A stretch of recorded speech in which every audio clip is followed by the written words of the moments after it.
sessions. Don't Okay. wait for tomorrow. See if Thornwell Community Counseling is right for you. Visit Thornwell. And then the battery's gonna die, so today. So is Facebook like a spectrum? It Or was is it like nice. on off? It was It's an on-off. together.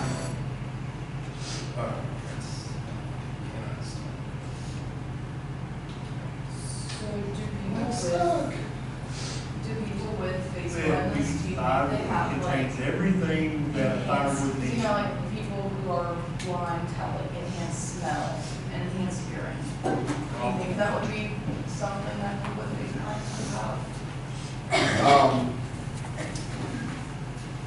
So the question says, are other senses enhanced because they can't see faces? No, I don't think so, but I think like that artist, the painter, they develop ways of recognizing and deducing who people are that you and I would never do. So in that sense, that process is sped up and enhanced for them because it's how they do it every day. Right? All right, so some more evidence. I want you to meet the greebles. These are the greebles, okay? They're weird looking shapes that kind of resemble faces or heads, right?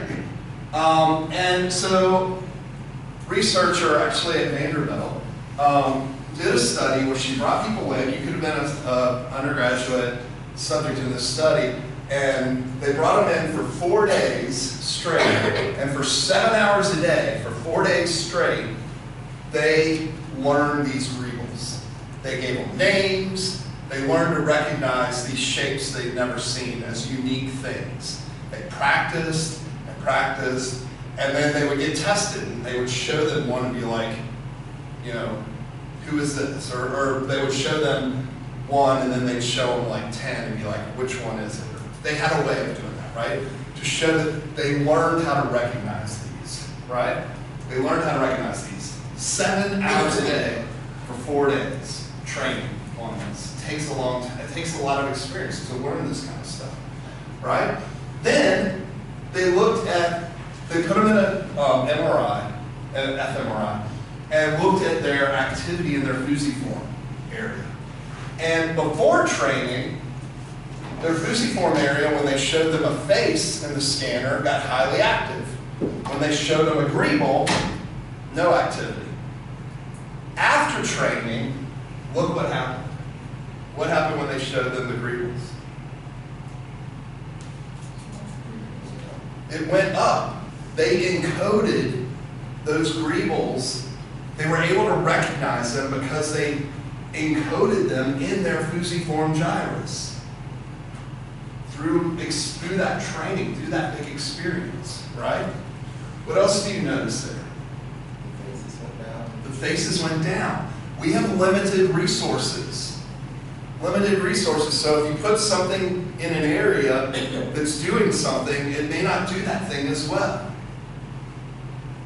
Right? It may not do that thing as well. Right?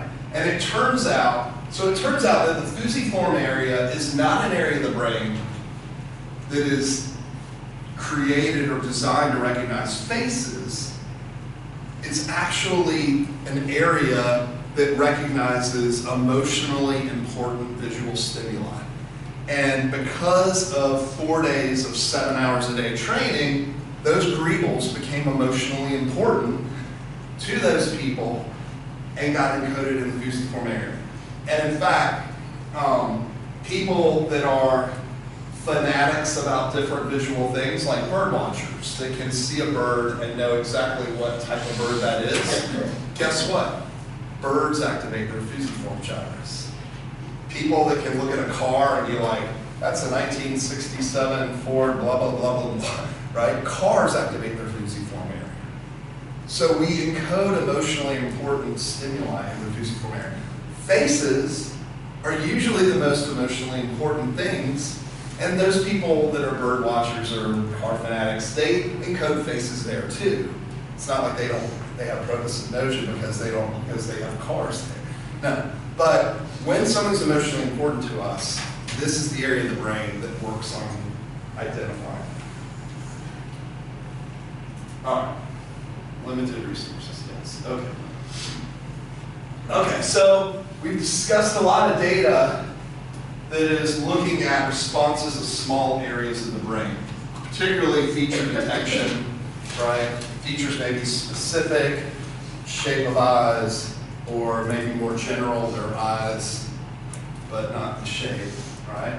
And so there are two different types of neural coding in the brain that we're going to talk about in terms of specificity coding and distributed coding. Sometimes you might see distributed coding called population coding, right? But in this class, we're going to talk about it in terms of distributed coding, right? So specific coding is where specific stimuli are coded by specific neurons, right? Vertical line in B1 in this particular place on my retina stimulates that column, that specificity coding, right? Distributed coding is when a pattern of a bunch of neurons represents a stimulus. Right? For instance, when I take those eyes, mouth, and nose, the pattern of those I recognize as a specific face, but I don't have a neuron that's coding that face. It's distributed. All right, so big question is, okay, which of these do we use and what are the potential issues with each one, right? And spoiler alert, we do both, right? So feature detection at the primary level is most definitely specificity coding. But when we get into more complex things like putting those features together into an object, we're now looking at population or distribution coding. We're looking across all of those features to assemble them. We're really talking about how do we reassemble this rich visual world that we see. Okay? All right, so if we thought, okay, the grandmother neuron, I have a neuron for people I know. I have a neuron that fires for Bill, and that neuron doesn't fire for Samantha or Roger. I have a different neuron for Samantha and for Roger, right? I would need more neurons to code Grace and Hillary. Problem with specificity coding is if we're allocating single neurons or groups of neurons to all these things, at some point we'll run out of neurons. We could run out of neurons, right?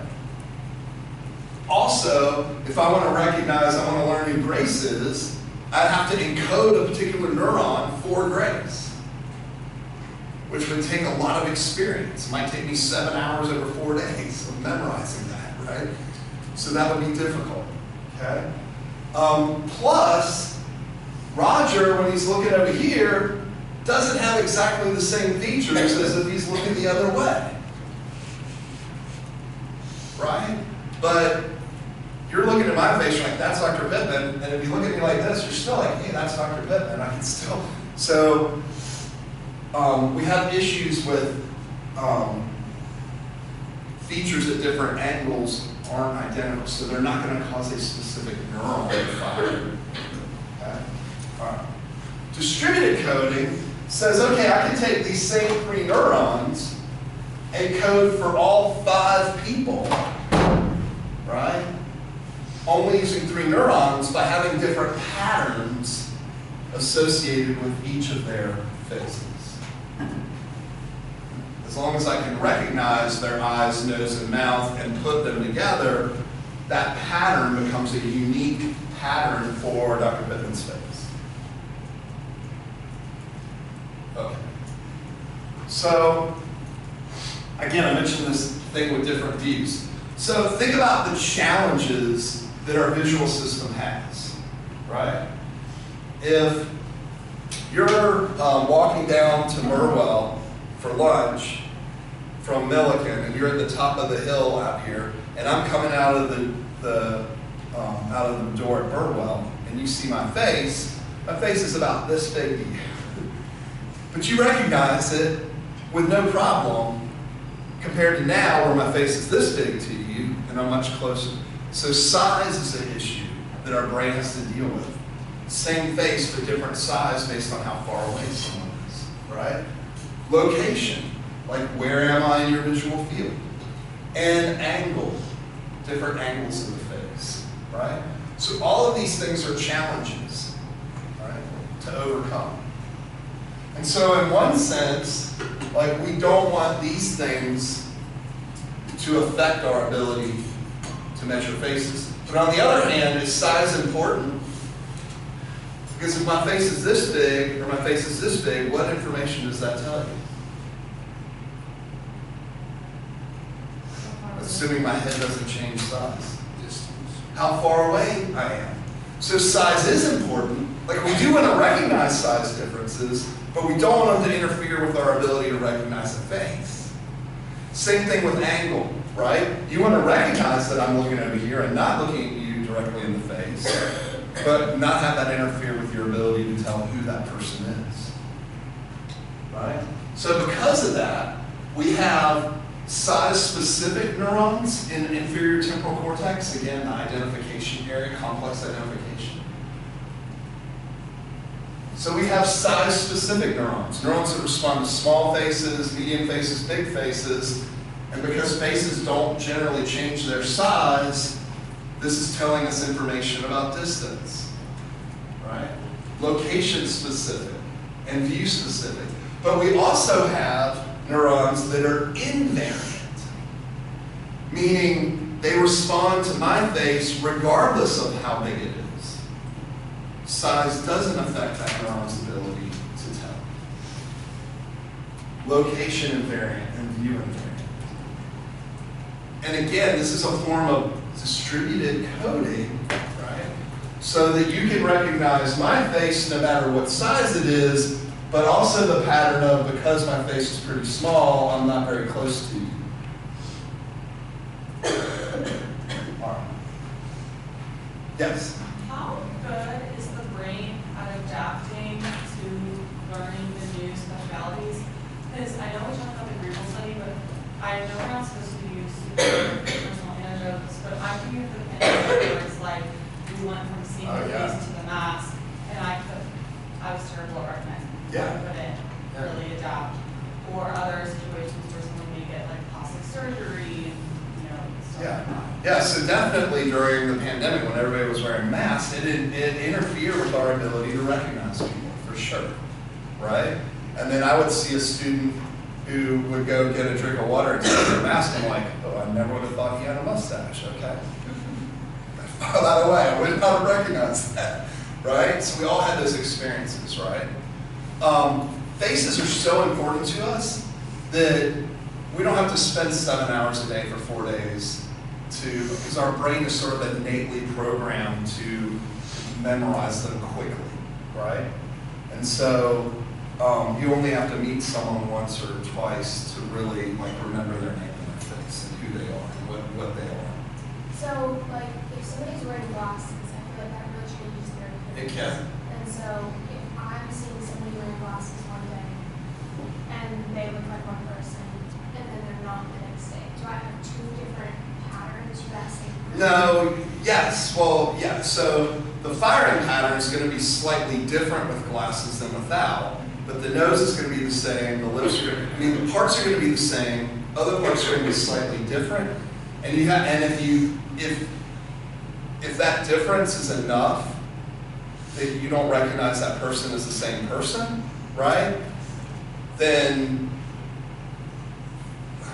there's not a similar enough distributed pattern to recognize them.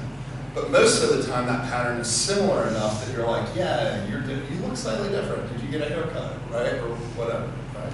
So there's a decrease in action potential the first time you see them, you're seeing line, but then once you're seeing it, it goes back up. Yeah. Don't think about it in terms of up and down and action potentials, but think about it in terms of distributed coding of forming a network. That when these 20 neurons are all firing together, it means this face. And when a slightly different group of 20 neurons are firing, it represents a different face. Right? So it's like distributed coding neural networks. So can specificity coding and distributed coding happen at the same time? Yes. Okay. Yes.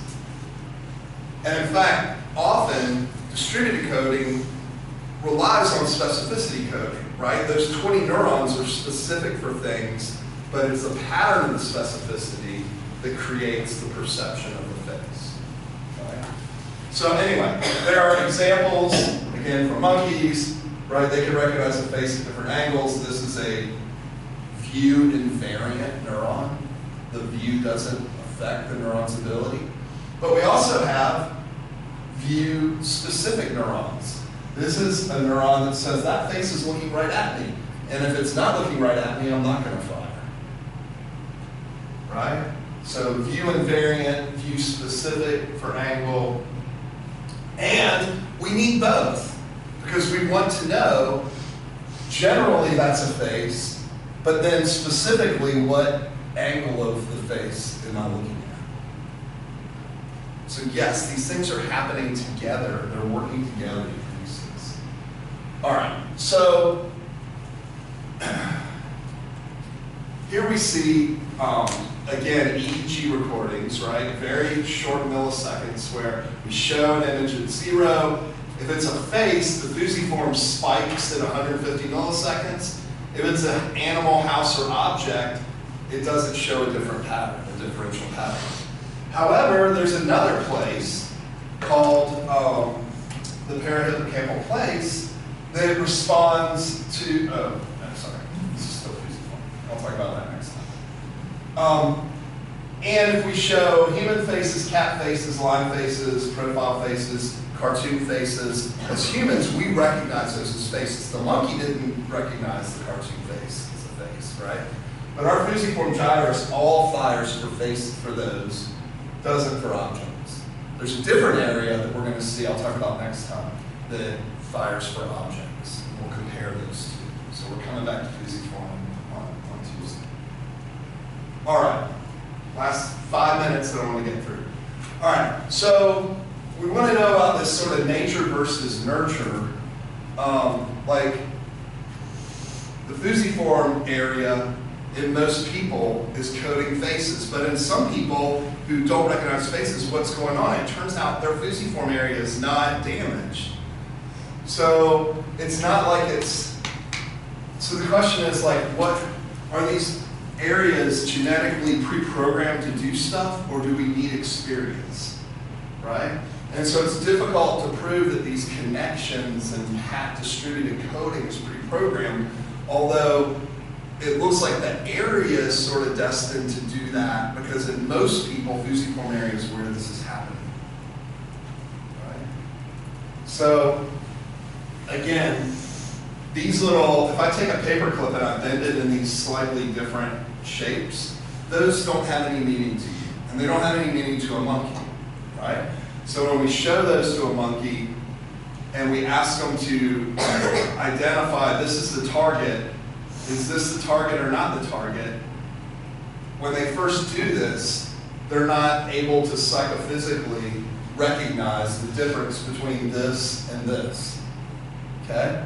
But after we reward them over and over and over again for recognizing this, and we reward them for not recognizing these, they learn, just like the Griebel experience, to get better at this.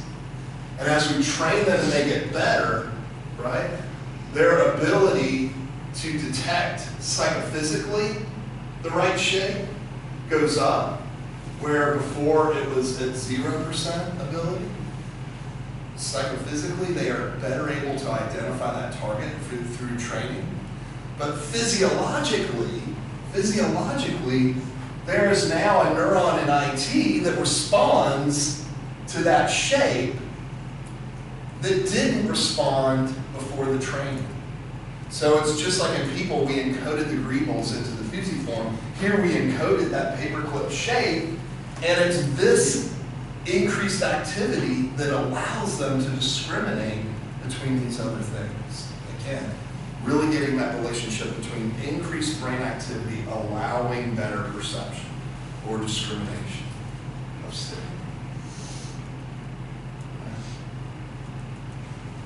So, and during this training, they could watch and see as the monkey got better, the neuron was firing more. The more the neuron fired, the better the monkey got.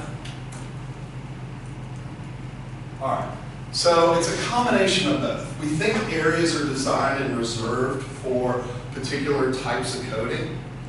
In V1, all of those hypercolumns and all those columns are designed to encode angles of lines, but if you don't ever give the experience with selective rearing, then you don't ever develop it.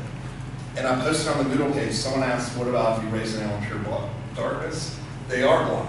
Someone did that research. I posted the article, you can go read it.